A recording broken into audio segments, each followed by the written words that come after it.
Yeah. What's your go-to pizza flavor? I like it just no toppings. Just cheese? Yeah, I'll take the latter. Not freaking happening. I remember thinking like, damn, it's harder to be a head coach. I for sure started it. I'm going to go ahead and say that. Like, I don't remember what I said. I think for me, and if I ever wrote a book, doubt if I will, but if I did, I think it would be a good one. I would call it the Scoreboard Life. Spicy tuna? Yeah. Like when you think of spicy tuna on the sushi deal? Yeah, okay. That would be a Swedish fish wrapped around a hot tamale. Okay. I mean, two standing at half court with it, took his jersey off. He's just like running around. I mean, it was just madness in the whole place. And then, I went through and We'll stop right there. yeah. Love talking to you, and your passion for Xavier basketball is something that motivates me. I'm Sean Miller, head basketball coach at Xavier University. Basketball's always been a part of my life. It's a game that means a lot to me. It's given me friendships and relationships that I'll carry with me forever. But basketball's also given me many stories, and those stories are something I'm excited to explore.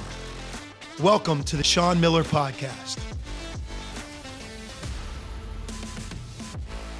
Coach, I think one of the things about college basketball that I've learned from you is, it's so much a results-based business. You talk all the time about the scoreboard never lies. It tells you, it gives you reality. You know exactly how you did when you look at it after a game. But when the results aren't always there necessarily, like you're 8-8, are you pulling from previous seasons where maybe things didn't always go your way? I think with college basketball, you look at your record as a whole, you've had a lot of really good seasons where maybe wins were easier to come by than losses. So how do you sort of navigate when the results aren't always there? Do you look back at your career at some of those seasons that were maybe more difficult? Well, right now I'm a lot different than I once was. I think all coaches evolve. Think about you guys, like where you'll be a decade from now, or maybe who you are today versus even 4 or 5 years ago. You grow within your industry, and I think you just sometimes you become smarter through mistakes and just things that you wish you could have done better. But as you know it now, when those opportunities present themselves as your path grows and moves forward, you have the opportunity to actually do it a different way. I think for me, and if I ever wrote a book, doubt if I will, but if I did, I think it would be a good one. I would call it the Scoreboard Life, or something like that. Because if everybody in the sales world, whether you're the CEO or you're in the trenches, just actually as that salesperson, was publicly judged on what happened in their last presentation. Like, in other words, did you win or lose? It was that black or white. That profession would be looked upon much differently, because the thing about sports, to your point, Adam, it's so public that you can allow it to become personal. So I think the one thing that I have learned, not saying that I always can do it, but I really try to communicate this as much as I can to our staff, to our players, to my own family and myself, is it's so much about what you do between games, how you communicate, how you go about your business, how you fix problems, how you grow and build on things that are going well, and seeing things in a clear lens, not being misguided by so much of the external things that really become a part of college sports. It's why college sports is so awesome. People care. But to the detriment of it, if things aren't going well, it could really, you can go off the rails. And I think sometimes from an emotional perspective, you feel like dying because you lost the game. And look, losing is really difficult, especially on a coach and the staff. But you have to be able to accept it, learn from it, grow. And then it's like we did it from the UConn game. As difficult as it is to lose a home game in the Centos Center, even to a terrific team like UConn, it was so much about us being able to learn from it, leave it, and then get ready for our next challenge, which is at Providence. No easy task. We now face the reality of things went well at Providence, and we have an equally quick turnaround. Can we learn from the things we didn't do well in that big win, build on the things we did, and be the best that we can be in our next game against Butler, who's a very good team. So to answer your question of what have you learned over time, I mean, it's a little bit like today's NFL. It's those organizations that just seem to be able to deal with the injury that happened last Sunday, the tough loss, the big win, the travel that everyone has to do or accept. And then that next Sunday, can you become the most ready and best you can be? Because it's just like parity. In week 17, you have half of the league in the NFL trying to make the playoffs. It's amazing. What separates the NFL is a game, 2 games, 1 injury, a team that maybe wasn't as ready. And I think in this year's Big East Conference, because it's so good and the parity exists at such a high level, that the difference between finishing in 3rd place and 7th, I didn't say 11th and 1st or 10th and 2nd, but the difference between 7th and 2nd is about 5 plays, 1 game, 2 games. So as we're in that, the details matter, and what we do between one contest and the next, not getting too high, not getting too low, seeing it as a true process. I think that not only helps develop the team that we're currently coaching, but more important here at Xavier is to build the program, to continue to move forward and grow something, build it. I use the word grow a lot. You could replace that with build. Just constantly trying to be better than you once were. And here, look, the bar is pretty high. There's been some great teams and programs. We have sustained excellence here for so long that what do I mean by building the program? Well, in today's Big East, can you be a perennial, can you be a year in, year out team that can vie for those top spots? I mean, that would be an amazing accomplishment, but that's a huge challenge. So that's what we're building towards.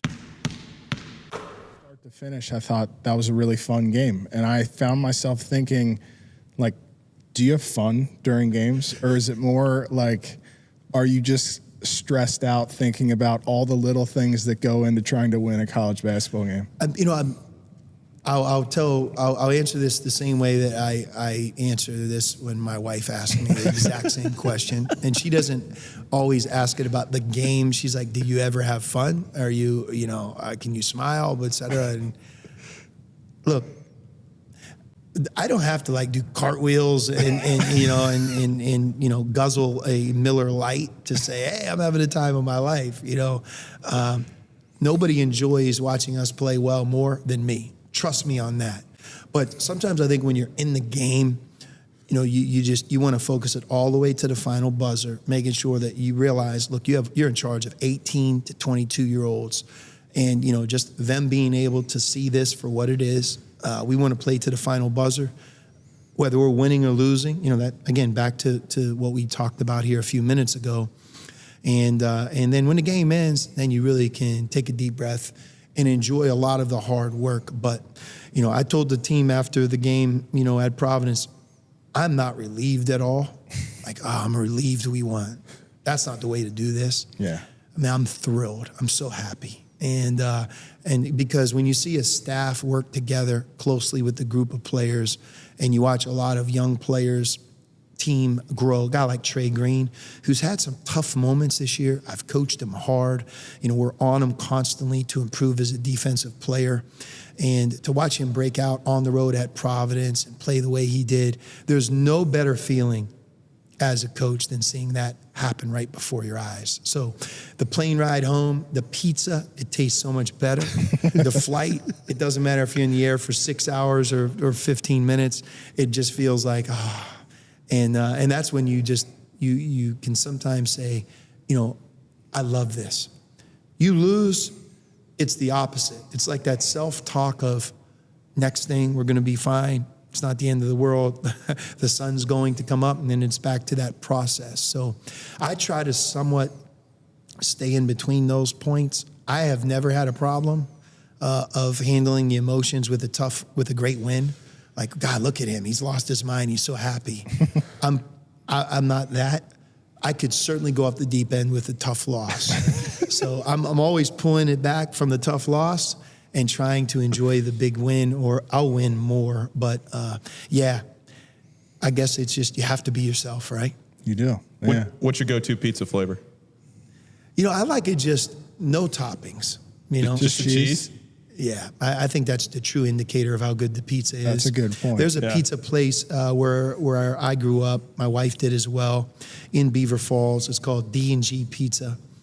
I think it's America's best pizza. Comes in a white box, square cut. It's hard to explain it. I get it mailed to me all the time. When I was at Arizona, people would send it to me. Here in Cincinnati, it's easier. So I love it. I'll put it up against any pizza in the world. So. All right, you've given us something to think. Let's do a taste test on the pod. Yeah, sometime. we might need to try Over the this. summer. I tell you what, we're gonna do it on this podcast. All right. And I'm gonna let you guys try it. You could compare it to some of the best pizza you've ever eaten. All right. See what you think. All right. All right. But yeah, that was a surreal moment. I for think me if too. anybody was equipped to beat Butler that year, it would have been us because we had just because they were obviously really talented with Gordon and Matt Howard, all those guys, but just with the way that the game ended at their place. How'd that game end, Kenny? So let me rewind.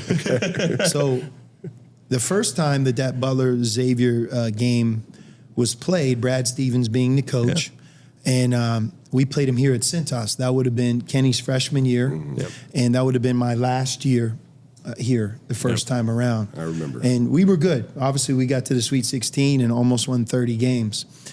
They were understated. Gordon Hayward was playing, Matt Howard, and Shelvin Mack.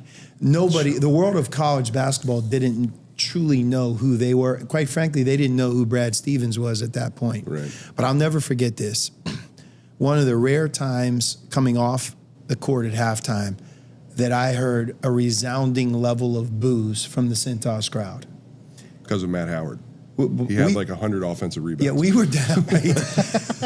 We were down probably double digits. Yeah. And Matt Howard, this guy didn't look the part, right? Floppy red hair, just in there. Nobody could block him out. They were running us around, but we were down double digits, and it looked like we weren't trying.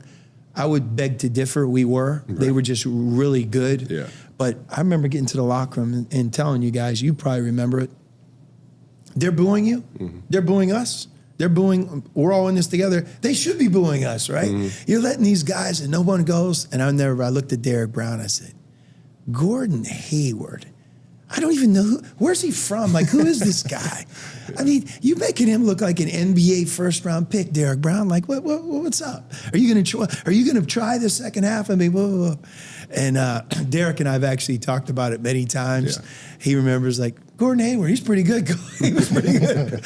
But they came out, they beat us. Mm-hmm. And they beat us really from start to finish in that game. So I left, and I was at Arizona, and I knew that the return game was at Butler. So go ahead. Well, just real quick, one of the things that sticks out in my mind about that game is that Matt Howard got his own rebound when he was shooting free throws twice in that game. Yeah. And I remember it like it was yesterday because of just the film session after the game was. I mean, because we used to have to run up downs for every time we didn't block out, all that stuff. And that day it was like, for a half hour after practice, everybody's got like 50 up downs. Like it was nuts. But no, so the second game happens, and it gets down to the very end. I remember diving on the floor and grabbing a ball, and ball slipped out of my hand. Something I can't remember exactly what happened, but Gordon gets the ball and lays it up, and then all of a sudden they're going to the monitor, and it's like, well, there's 3.8 seconds left, and we're like, okay, well. So obviously we're going to get 3.8 seconds. The refs go stare at the monitor, and they're just, I mean, it seemed like 20 minutes they were looking at it. And all of a sudden comes out, the guy says, game over, and just runs off the court. And we're like, what do you mean? He was like, well, it was exactly 3.8 seconds that they had stopped the clock. So we're just taking the rest of the time off, game over. The ref just ran off the floor, and we're like, I mean, Two's standing at half court took his jersey off. He's just like running around. I mean, it was just madness in the whole place. And then, I went through and... We'll stop right there. Yeah, that's good. There's more to that story. Your hydration levels took a hit after the game. I'm sure that story will come out somewhere, but it's not like people don't know about it. No, I'll never forget the look. I felt I feel bad now. At the time, I didn't feel bad at all. But just like I can still see the manager's from Butler, like plugging up the hole on the wall with like towels, and it was Mario. And I mean, you know, Mario's just the way he talks. He's just, I can't swear on here, but the way that Mario talks is just like, Jesus, guys. And, but that was, what a crazy game. I got a couple questions for you. My first question is, what is it that stands out the most when you think about your final year in college at Xavier? Because I know it goes by fast, you know? Yeah, no, I definitely, it felt like it was like just a couple months ago. Like, it felt like it was just the other day. But what I think about the most is just like the winning culture that we have. I feel like just in that little time, I feel like we just won so many games. And like, I ain't never been on a team that good with that many good players and good coaches. And I feel like we just won a lot of games, big games. And I feel like we did what we were supposed to. Yeah. I feel like we could have went further for sure if stuff played out a little differently. But the fact that we made it to the Sweet 16 and got to the tournament and won so many games and went on the road, beat very good teams is just that's what I remember the most. Like, I'm gonna always remember that. Yeah. Yeah. No, I think when you go 15-5 and finish in second place behind Marquette and in the regular season, 17-3, that could. That's right. Easily, no question. Yeah. We were right there. But and then even in the Big East tournament, you know, and then the non-conference schedule. I mean, you think about going to Portland and playing Florida, and then playing Duke, and then playing Gonzaga, 3 games in 4 days. No doubt about it. But it was a very rewarding season. And you know, the thing that stands out for me, answering my own question, is we had so many guys that were hungry to have a great season, simply because all of you guys had touched success both individually and almost as a team in other places, but you never really put it together completely. And you know, you could feel the power of that, you know, in our locker room, in our practices, that everybody was so hungry to be in a tournament, to make the tournament and to advance. And it was fun to kind of be in it together like we all were. Yeah, no, I definitely agree with that for sure. Yeah. We had a lot of seasoned veteran guys. I've been in college 4-5+ years. AK, Nunji. We was a seasoned group. We was a seasoned group, and we all came together. That was the beauty of it. Yeah. Yeah. So the other question I had is, you know, we're right in the thick of the Big East right now. And I mean, Souley, you could talk about the Big East Conference to other people, but the physicality, how it feels to play on the road, the Big East tournament. And, you know, we described it as best we could when we recruited you. But, you know, if you were to tell a younger player or somebody about the Big East Conference, how would you describe it? What stands out for you when you think back to playing in this league? I would say definitely tough, gritty, grimy, hostile environments. It's a lot, man. It's one of the best conferences for sure. It still is. I mean, a lot of great coaches in there. It's just one of the best conferences. I mean, yeah, nothing easy. Yeah, it's nothing easy. You not having no easy game, no off night. You going to play Butler.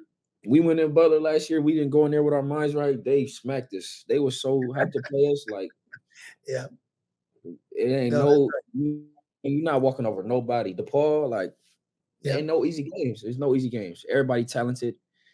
They might have a below 500 record, but no team is less talented than others. Everybody is good. Everybody has great talent. And there's a lot of great coaches as well. So, yeah. Something I was curious about, and I think whether you're being recruited out of high school or whether you're being recruited in the transfer portal, you know, on one hand, like Sean and his staff, they're evaluating you, Souley, but on the other hand, you're evaluating them. And what do you remember about the first impression that Sean and Xavier made on you? They had no point guard. They had no point guard. And I wanted to be able to play the point guard, show people. This is so transactional. You see, you thought he was going to say coach's personality, Centos Center, East Conference. I had minutes. I had 34 minutes looking at me in the face. See, it's a reminder. It's just a reminder. But no, we did have such a great opportunity for him, for sure. Nah, I felt like it was just the best of both worlds. I mean, coach, no. I mean, it was a lot of minutes up for grabs. They had a lot of good key pieces. The Centos. I ain't even had to get sold on that. And playing for Coach Miller, he's known for coaching a lot of good guards and let his guards playing fast. I wanted to play fast. That was my type of game. So that's what I wanted to do. So it was just I feel like it was just the best of both worlds. It was just the perfect situation. I feel like it just God put that out there for me for a reason. So it was just, I don't know, I was lucky, to be honest. Like it was a perfect match.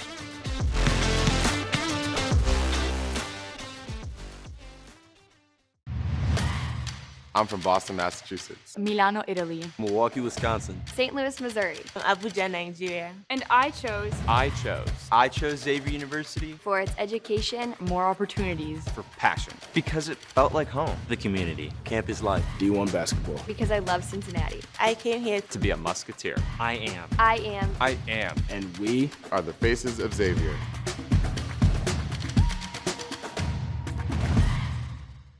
The Sean Miller Podcast is proud to partner with Deer Park Roofing, a company that's provided elite service for homes and businesses since 1996 and leads the industry in professionalism, quality, and responsiveness. Whether your needs are residential or commercial, like the outstanding work on the Cintas Center, the home of Xavier basketball, Deer Park can handle any job and ensure it's done right. Deer Park's motto is protect what's important, and what's important to you is important to Deer Park Roofing. Visit deerparkroofing.com.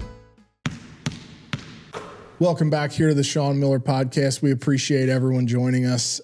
You touched on Dalen's background, and I'm curious, you're a high school kid, you're from Phoenix. What's it like when, you get the call from Sean Miller, he knocks on your door, and he wants you to come to Arizona? What was that process like? Honestly, it was very crazy because I'm just being a Phoenix kid, you look at Arizona like the Duke of the West Coast. So I always watched a lot of Arizona basketball. When we being from Phoenix, obviously I seen ASU, but I really was like, U of A that's where I want to go, blah, blah, blah. So it was always my dream school, but it was weird because I was getting a whole bunch of offers, but I never talked to Sean. So I was like, man, it's bullshit. Like, that's what I'm waiting for him to call me. So it was crazy because everybody was like, man, they want to talk to you, but they just haven't talked to you yet. And I'm just like, all right, tell them, come on, I'm ready, you know what I mean? So I had to fight myself with that, just not jumping too early when he said, I want you to come, because it was I didn't want to fall in love with me being his kid. I had to think about my basketball career, all right, how much does he want me? Where am I going to fit in and all that? So when he finally started recruiting me, it was weird because at first it was the assistant coaches. And, they say, go where you're loved at. So, some schools was having the head coach call me, but I didn't talk to Sean yet. So I remember who was the coach? Justin Gainey was calling me a lot. And I was just like, man, it's not Sean. I don't really care. He can tell me whatever he says, it's not Sean. I don't care. That's who I seen coach all these games. It was not Sean. So as soon as you called me, I was like, all right, bet. I remember calling Ray and Ato, man, I think I want to go. He's like, not too early. And it was me, the first call you had. And they was telling me, chill out. But the one thing I could say about his staff and how he recruited me was when they started. It was not, some schools will recruit you a little bit and then fall off if you have a bad game. No, it was no, we want you and this is how we're going to use you and I promise you, this is how much we want you. And they would blow my phone up. Coach Murph called my phone every day. And I was like, bro, stop calling my phone. It was it was to that point, D-Mill would call me all the time. And I was just like, bro, I'm getting irritated how much they're calling me. So I was like, you know what? They love me that much. I got to let them back. So then I finally committed. So it was cool. Crazy process, honestly. Again, back to him, and this is totally to his credit. He is a very good player in high school, but by the standards of a lot of NBA players, he was unheralded and probably not rated where you deserve to be rated. Again, I think that's where that chip starts to develop because It's wait a second.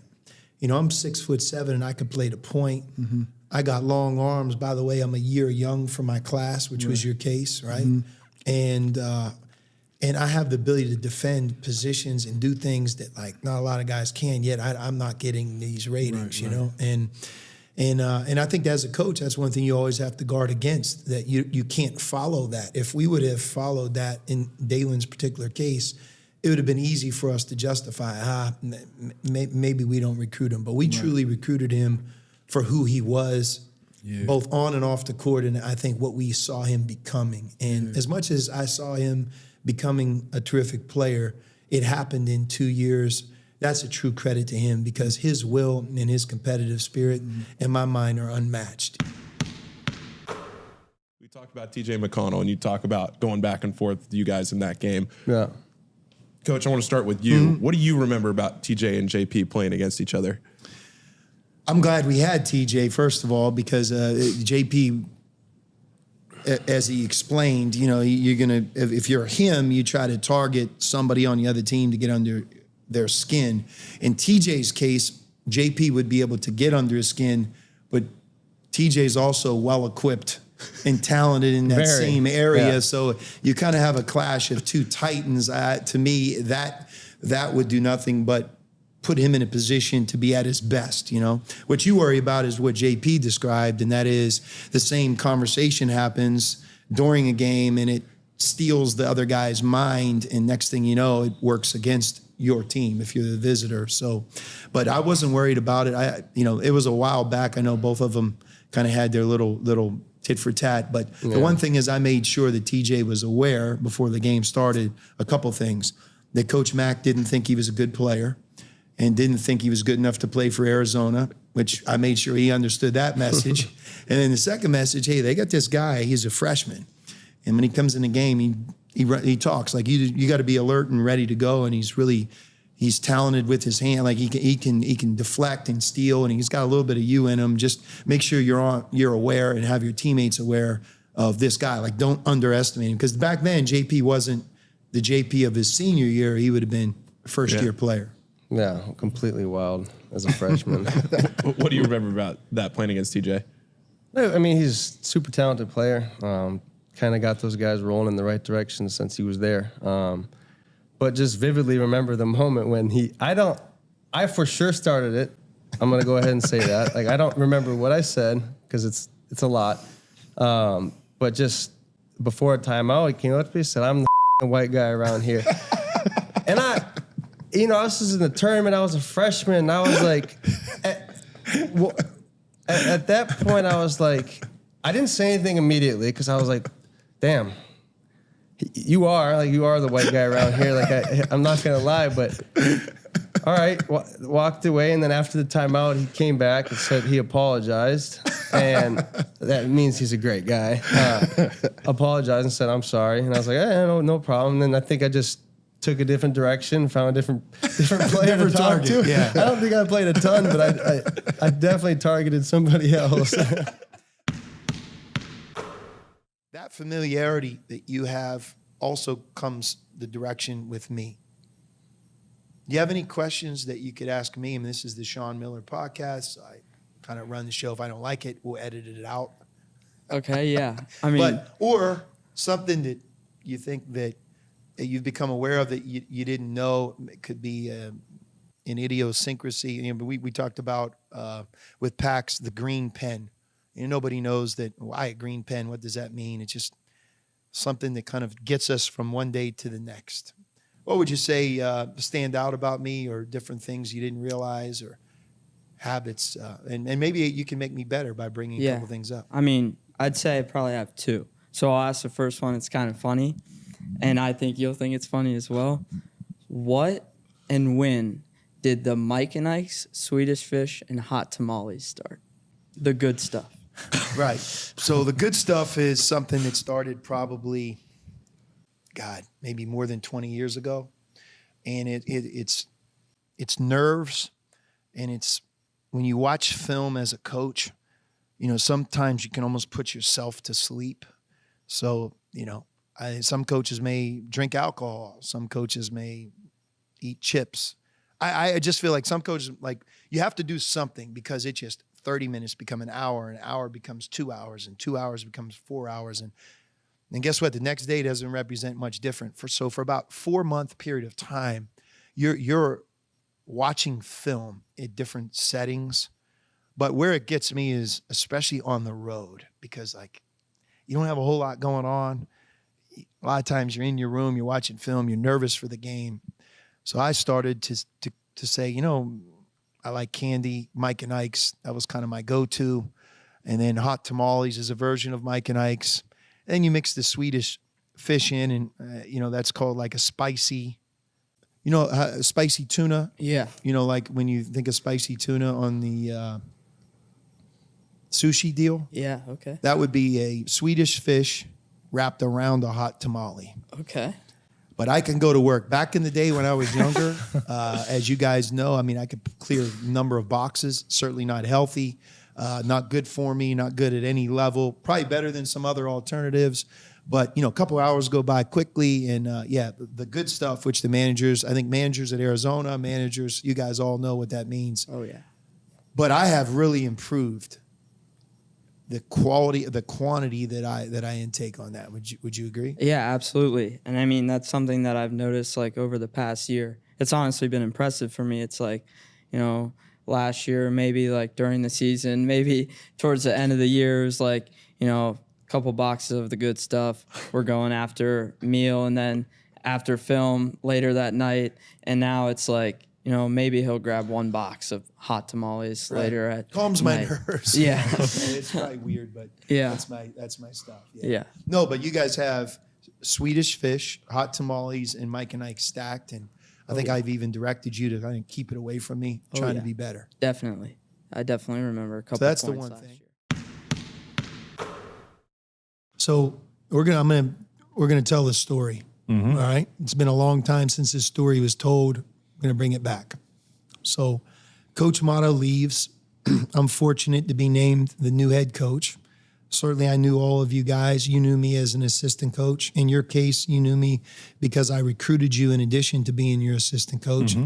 Now we're going to continue this journey on the heels of an Elite Eight with a brand new team. And we had a good young recruiting class, which became, again, a fixture of the future. Stanley Burrell, Josh Duncan. Right? Those two in particular. So when we recruited Josh Duncan, Josh had a thing that he just was, it was spiritual. It was at that level where he wanted to have a certain number, jersey number. And he was a junior, senior at Moeller High School. And, you know, we recruited him very hard. We were thrilled to get him. I know he's a friend. He was a great teammate. He's an awesome guy. Yeah, great guy. We ended up playing each other against each other overseas. Over we in did Europe when he was in France. But yeah, great dude. Yeah, and became a great player for us. So he was coming in. We're super excited about it. And, you know, in my case, you know, Coach Mata was the head coach. I'm the assistant coach. And I wanted to make sure he was still coming to Xavier. And he was, and we were all set. But Coach Mata had a deal with him. And that deal was, hey, if the number means that much to you, you got it. So that's really all he wanted. He wanted that number, and fine. And great, I'm coming to Xavier. Well, when he left, you know, that question popped up again. Hey, Coach, I just want to make sure that you know, the number still stood. And I said, you know, you refresh me on what you're talking about. You know, well, no, Coach Mata told me that I could have a certain jersey number. That number would have been 15. So I thought about it a second. I said, I think that's Justin Doellman's number. And he kind of looked at me and said, it is. I said, well, I'll work it out. So this is what I did. Thought about it. I remember that day. Think about it. I mean, that says a lot, right? I mean, Oh, yeah. You're an old man now. So I remember that day. You're like, hey, Justin, can you come up to the office? I'm like, right here. Yeah. Yep, This well, office. that's weird. Like, Yeah. what's happening? Shut the door, walked in. Tell me if I went like this. You're like, hey, sit down. Then go ahead. Let's cut right to it, Justin. Coach Mata had told Justin or Josh Duncan that he's going to get a certain number, and Josh said all he could get is a yes, no. The answer was yes. And that number happens to be 15. And before you say anything, Justin, you have 3 choices. No problem, Coach. There's another number. I'll be more than happy to. I might have even really pushed you that way. Oh, you were There's getting- you another were gassing number it that up a could little be bit. good or work. I'm going to be a sophomore. I'm going to take on a new persona. Not a big deal to me. Sure, love to have Josh as a teammate. You could say that. Yes. You could say, I need a little bit more time to think about it. I certainly respect that. You don't have to give me an answer yes, no right now. Take all the time in the world. Or absolutely not. But you reserve the right as a player who's already been here, who wore that jersey number, because I'm assuming no one cleared this with you. Is that right? You said, no. I said, okay. I said, do you have an answer? You said, yeah, number 3. Absolutely no. Yeah, I'll take the latter. Not freaking happening. I remember thinking like, damn, it's harder to be a head coach. That was early. Yeah. So we'll just stop right there. Josh, being the great person he is, ended up taking, I think, number 1 and wore it his whole career, made it a great number. You kept 15, but I'll never forget. I think I told my wife, like, boy, you're not going to believe this mess I had today. And again, back then it was like, man, this is a major mess. It's really not. But look, when you're dealing with these guys on things like their number, jersey number means a lot to them. And when they feel like they're double crossed, sometimes you can really lose great trust. So I'll never forget it. 3 choices. You could say yes, and I pointed in that direction. You could say more time. 3's no. What do you think, Justin? 3, no, absolutely not. You know, there's a stat that I think is a trademark of any really good point guard. Me and you've talked about this through the months, and that is assist-turnover ratio. Some guys have high assists, but they have high turnovers. And as we know, at the highest level of college basketball, turnover can change the game. Right now, you lead the Big East Conference in assist-to-turnover ratio. You're one of the top 5 assist guys in the league. What's interesting is when we looked at your stats at Western Kentucky and we watched you play, it was one of the things that I wanted to make sure that it helped you get better at, and that you could say, when I went to Xavier, I improved in the assist-to-turnover ratio, because you had a lot more turnovers at Western, and I don't know if you had any more assists either. I think you have more assists now and less turnovers. And it's dramatic, actually, when you look at the difference. If you're talking to a young point guard, everybody wants to be a point guard, and you would give them advice on how to improve your assist-to-turnover ratio, what are the things that you feel like you've concentrated on that maybe we introduced you to that's on your mind in games, all those things that add up towards allowing you to be that in a game? I start off 1, turnovers is like a big momentum change in games. Especially being a point guard, you're going to have the ball in your hands a lot. So that's for 1. And I feel like 2 is just make the simple play. I feel like at Western, sometimes I got baited into, trying to make the big plays and, trying to get the crowd into it to where you just make a simple play, it have the same reaction. So, just make simple plays and, try not to do too much at times and, play off 2 feet. That's a big one too, playing off 2 feet. I was hoping you were going to say that. Yeah. Jump stop, right? Yeah, playing off 2 feet. Sometimes when you say the word jump stop as a coach, a young player can roll their eyes. Like, what is this? I'm trying to get better at inside-out crossover and step-back threes, right? But the power of jump stopping, landing on 2 feet, playing off 2 feet. And I think Jay Wright, the former coach at Villanova, watching guards. I coached Jalen Brunson. And I think I told you this story in the under-18 Team USA, and was with him in tryouts, was with him in practices, and then coached him in Crete, Greece. And that was before he went to Villanova. And clearly they made him even better at that. But he always had a way of playing off 2 feet. And I think physically you remind me a lot of Jalen, because you guys are both big and strong. Right. Not real tall, but sturdy. And I just think jump stopping and playing off 2 feet, you can play even faster. Yeah. And sometimes that simple play you're talking about, you can't see it Right. if you leave your feet or play off 1 leg. Yeah. Where you make the simple play is you've landed on 2. 2, yeah. And but talk about the jump stop. Just playing off 2 feet, you can, say you're going in the lane and you got someone on your hip. When you jump off 1, I feel like you can't, there's only one option you can do is either shoot it or try to get a pass off. So like jump stopping and playing off two, you got a lot more options. You still got your pivot. You can still go up and score, and it's an easier pass to make. I hope when you leave here, the one thing, if someone asked you about me as a coach, you'd say one thing Coach Miller emphasized is play off 2 feet, jump stop. Because sometimes I think you're one of the fastest players in college basketball. I believe that, especially with the ball in your hands. But you still have the ability to go that fast and land on two. Right. And some of your best plays, our best plays this year, have happened when you're pushing it at breakneck speed, and yet you land on 2 feet and you make a good shot, good play, or get fouled. Yeah, for sure. Good. How about the pace? Sometimes when people think about a guard playing faster, they think more turnovers. How about if I said this to you?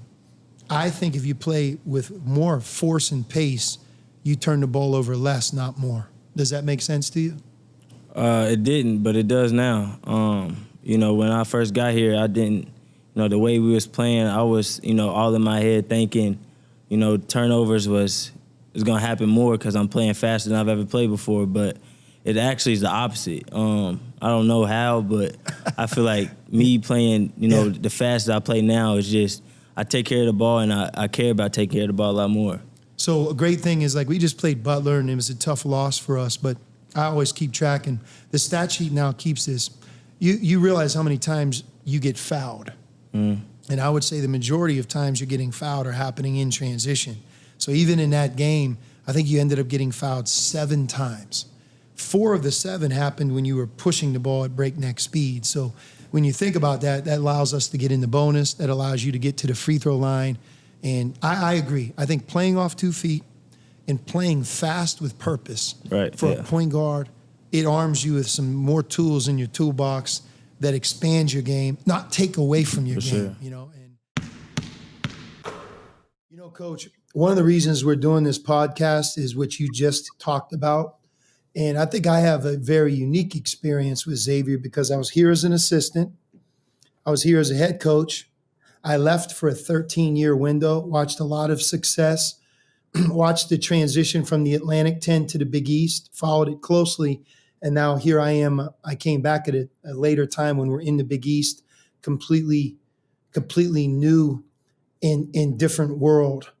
But when you talk about the tradition, one of the things that drove me to do this podcast is it's that word respect. And like, I'll give you a great example. Since the NCAA tournament has gone to 64 teams, which Adam and Paul, you can help me with the date. I think that's the mid-'80s. Mid-1985. So we're going all the way back to 1985, a long time ago. We have the 11th most wins in college basketball during that period of time from 1985 through the beginning of 2023. 11th. If we started to talk about the 10 teams ahead of us, I mean, it's, you can name them just like I can, right? But think about that.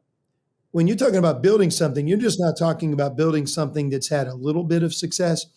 You're talking about something that's had, an insurmountable amount of success and wins over decades and in different conferences and coaches. And I think it's up to us, the people that are here right now, to continue to bring that to life, because I believe our tradition is very understated.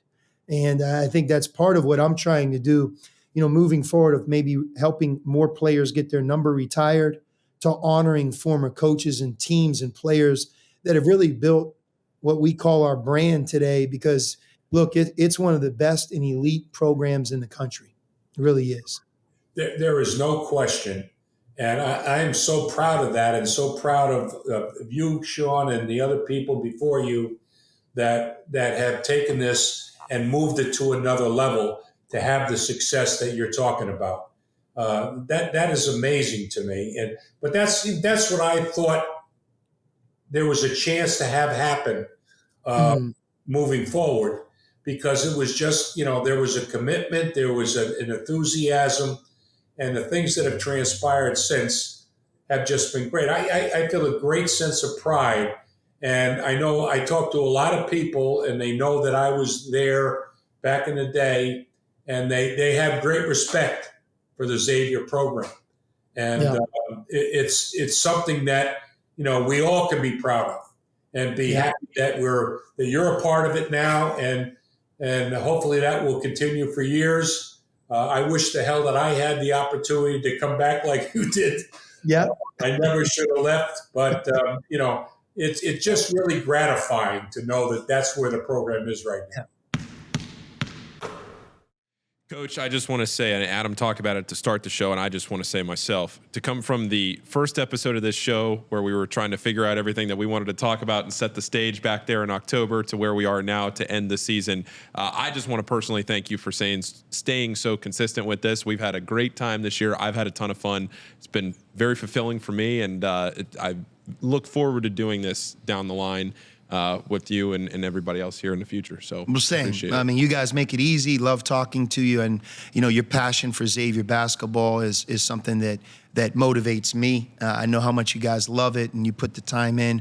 You also know our program because you're here during practices and in shoot-arounds and after games and before games. So the knowledge base you have about the happenings and what goes on, I think also really adds to the podcast. But my biggest reason for doing it is to be able to connect with so many different people in a unique way that oftentimes you overlook as a coach because you're worried about the next practice and the next season. And I'm more guilty of that than anything.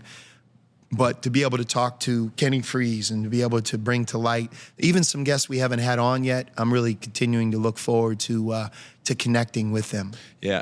I think the off season, we may not have an episode every week going in here to the off season. We'll establish a schedule and all that going forward. But I think there's a world here in the off season where maybe the show even gets better because we're able to, it's a little easier to schedule. We're able to bring some guests on, other coaches or people that we couldn't have on during the season because schedules conflicted and people that we tried to have and whatever. So stay tuned. Stay tuned. There will be plenty more here throughout the off season. It's not ending just because the season ended, but you'll hear more about that as the weeks go on. So thank you all for watching the show all season. Make sure you follow along at Sean Miller Pod on social media. You subscribe on YouTube. Follow us on all the social media platforms. Thank you to our presenting sponsor, Deer Park Roofing. They've been great all year with the show. The official payroll sponsor of the Sean Miller Podcast, payroll partners, and of course, TGE Solar as well. Thank you to everybody who watched the show, who made it great this year, and we'll see you very soon on the Sean Miller Podcast. Thank you. This has been the Sean Miller Podcast, presented by Deer Park Roofing, with your hosts, Paul Fritschner and Adam Baum. Join us again soon for another episode with the head coach of the Xavier Musketeers, Sean Miller.